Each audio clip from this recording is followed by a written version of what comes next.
Suivez Appel sur l'actualité avec Orange Money, premier service de transfert d'argent et de paiement mobile. Appelez-nous, exprimez-vous. 33 9 693 693 70. Juan Gomez.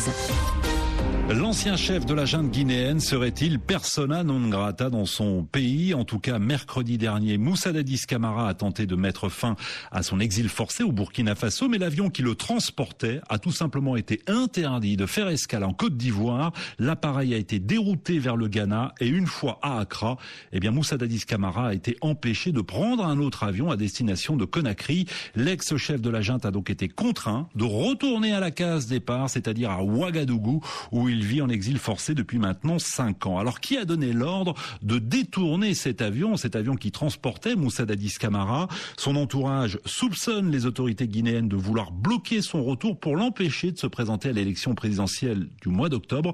Je vous rappelle d'ailleurs que c'est demain, 1er septembre, que prend fin le délai légal pour déposer les candidatures. En tout cas, le ministre guinéen de la Justice assure que la Guinée n'a rien à voir dans cette affaire. Alors, que vous inspirent ces derniers événements? Peuvent-ils avoir des conséquences sur le climat préélectoral en Guinée? Vous êtes nombreux, comme à chaque fois d'ailleurs sur la Guinée et à chaque fois sur Moussa Dadis Camara. Vous nous appelez 33 9 693 693 70. Beaucoup de réactions sur la page Facebook de l'émission. Moïse, par exemple, nous dit plus on fera des manœuvres pour empêcher Moussa Dadis Camara de retourner en Guinée, plus on le rendra populaire. Est-il seulement populaire? On en parlera d'ailleurs avec certains d'entre vous au standard. On va commencer d'ailleurs avec Barry. Bonjour Barry. Bonjour, monsieur Juan Gomez, le grand journaliste de la grande radio RFI. Merci de vos encouragements. Vous êtes à Conakry, dans la capitale guinéenne, et vous appelez à la responsabilité de Dadis Camara. Exactement, je précise d'abord chez Barry Alaoudine. Bon, par rapport à l'arrivée de monsieur Dadis, je pense qu'il serait louable pour lui aujourd'hui d'accepter vraiment de se soumettre à son inculpation, parce que sa responsabilité ne peut être niée en tant que chef de l'État, chef de la junte à l'époque. Oui, il faut rappeler quand même que le mois dernier, le 8 juillet, il a été inculpé pour complicité d'assassinat, de séquestration, de viol, de coups et blessures concernant le massacre d'au moins 157 opposants à Conakry. Les événements datent de 2009, du 28 septembre de 2009. Alors effectivement, il y a cette inculpation, mais qui dit inculpation ne dit pas forcément coupable.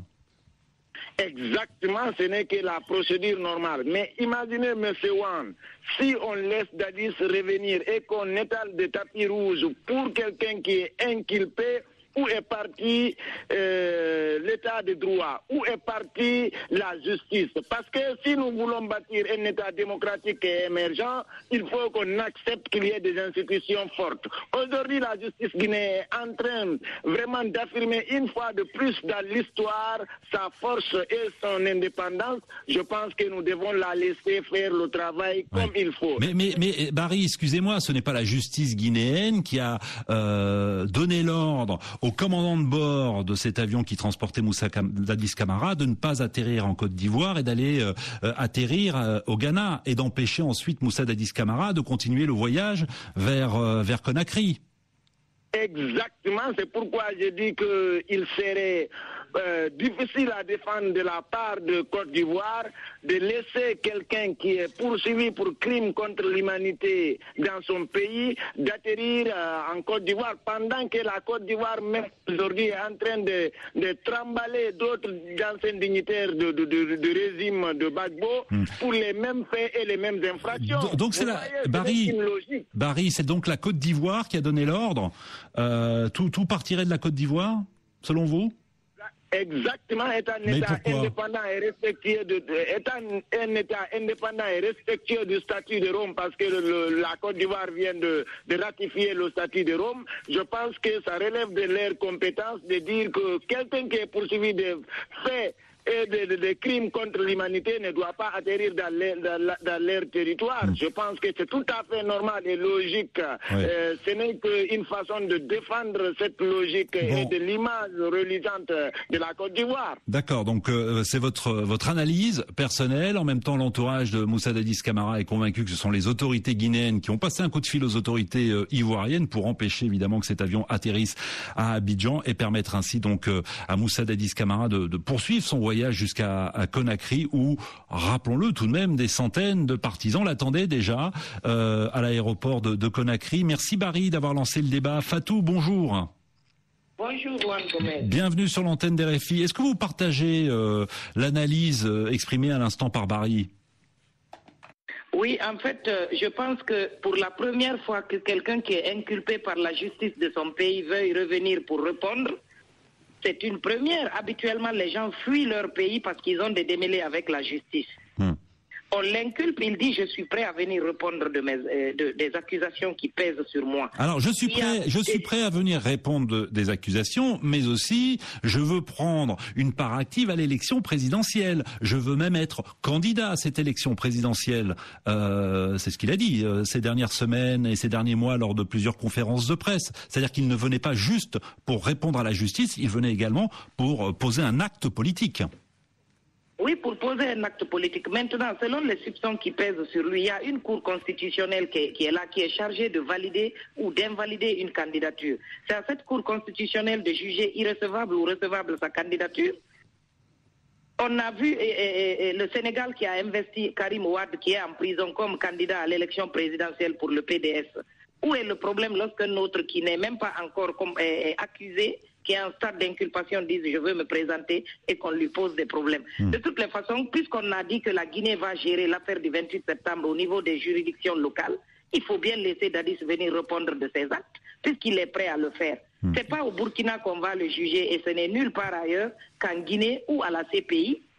Donc il faut bien lui laisser le temps d'arriver à un ou à l'autre des deux endroits pour qu'il réponde des accusations qui pèsent sur lui. Et Fatou, le fait qu'on l'empêche d'une certaine façon donc d'atterrir à Conakry, à quelques jours, à moins d'une semaine de la date du dépôt légal des candidatures, est-ce qu'il n'y a pas quand même, je sais pas, des manœuvres politico-politiciennes derrière ces événements?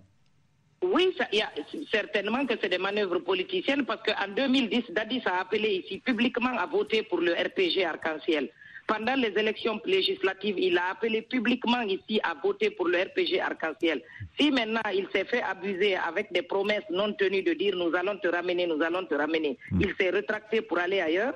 Évidemment que ça va lui créer des problèmes, ça aussi c'est normal. Le RPG, c'est le parti d'Alpha Condé, l'actuel président. Des réactions sur la page Facebook de l'émission. Amadou nous dit massacre du 28 septembre, insulte de diplomates, pillage et bradage de l'économie nationale. Je suis tout simplement surpris que Moussa Dadis Camara ne soit pas encore en prison.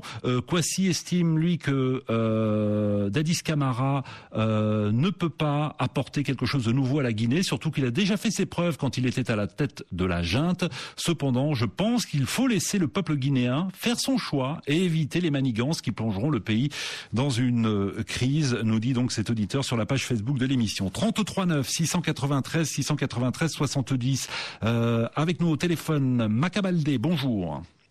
Oui, bonjour, monsieur Juan Gomez. Bonjour à tous les auditeurs de RFI. Vous êtes à Paris et vous dites qu'il est inconcevable qu'on empêche Moussa Dadis Camara de rentrer chez lui.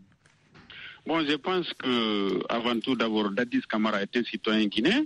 Il réside dans un État qui est membre entier de la CEDEAO, Communauté économique d'État de l'Afrique de l'Ouest, donc dont la libre circulation existe.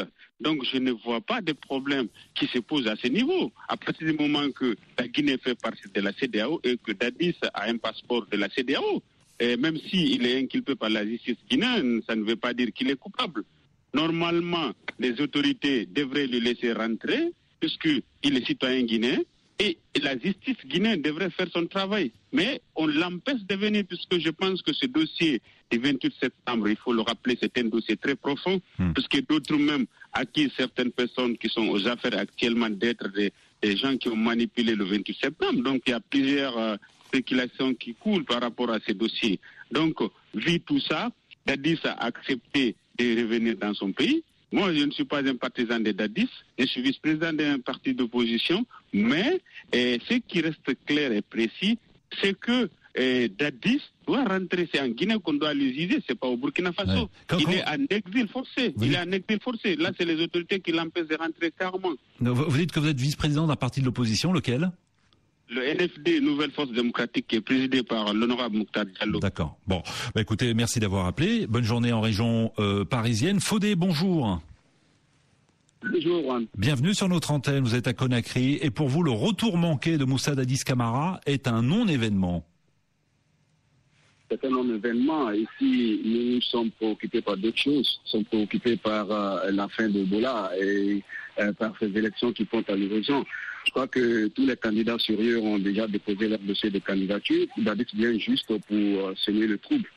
Et nous ne pouvons pas le laisser faire. Mais pourquoi vous dites que Dadis Camara n'est pas un candidat sérieux ?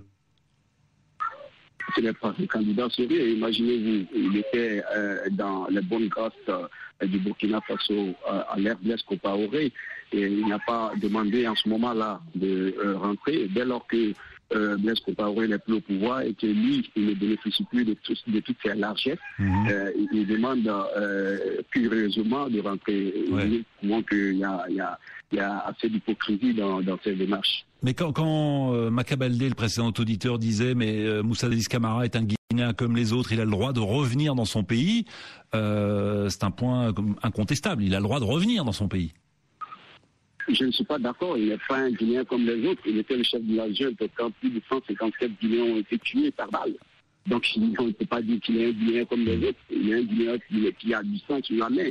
Et donc, dire qu'il est un Guinéen sur les autres pour simplement faire plaisir à des manœuvres politiques, je crois que tout cela relève de l'hypocrisie de notre classe politique. Bon, le réseau téléphone n'est pas très bon, Fodé. En tout cas, merci de nous avoir contactés. Un coup d'œil sur la page Facebook de l'émission. Mamadou nous dit « La situation en Guinée est inquiétante.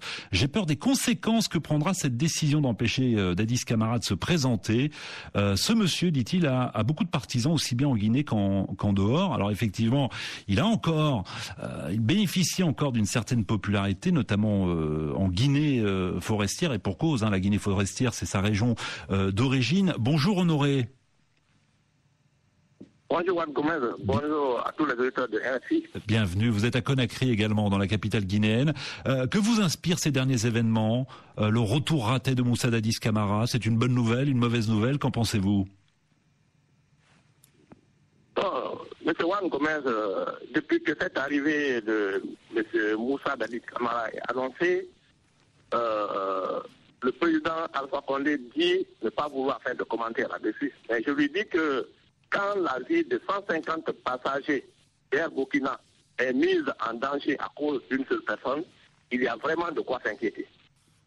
Je lui dis aussi que... Attendez, vous faites référence au fait que peut-être qu'il n'y avait pas assez de kérosène entre Abidjan, où l'avion devait atterrir, et Accra, où l'avion a finalement atterri.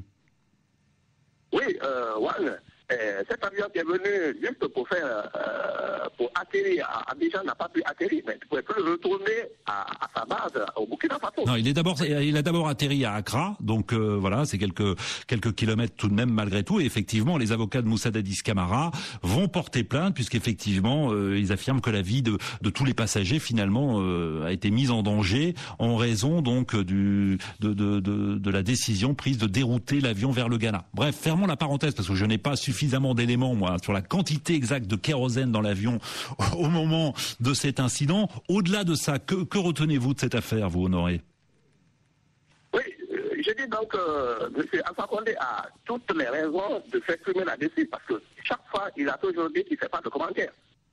Oui. Et je lui dis aussi qu'actuellement, les autorités guinéennes procèdent à des rafles dans tous les milieux de partisans de Moussa Dadis Camara. Et que ce soit en Guinée forestière ou à Conakry même. Et le cas de Conakry est plus révélateur.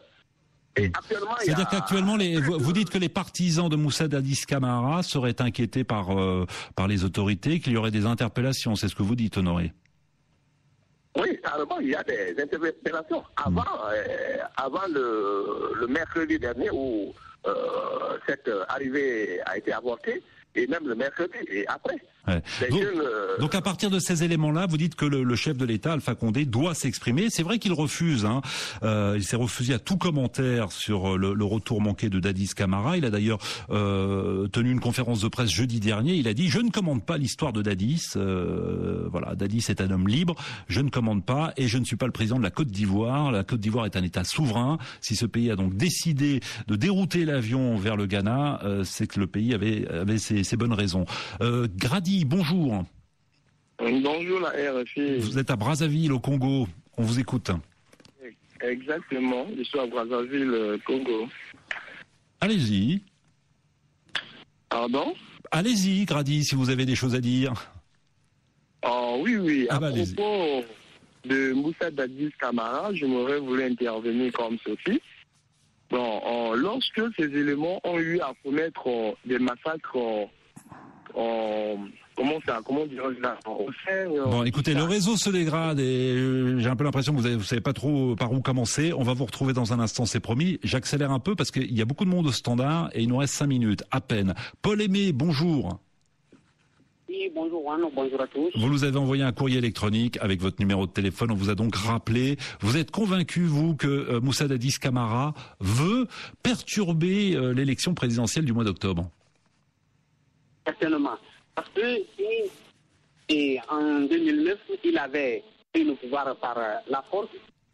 Maintenant, quand on l'a amené en exil au Burkina, il a vu que notre comparé n'est plus au pouvoir. Donc pour lui, il faut retourner à sa base, dans son pays.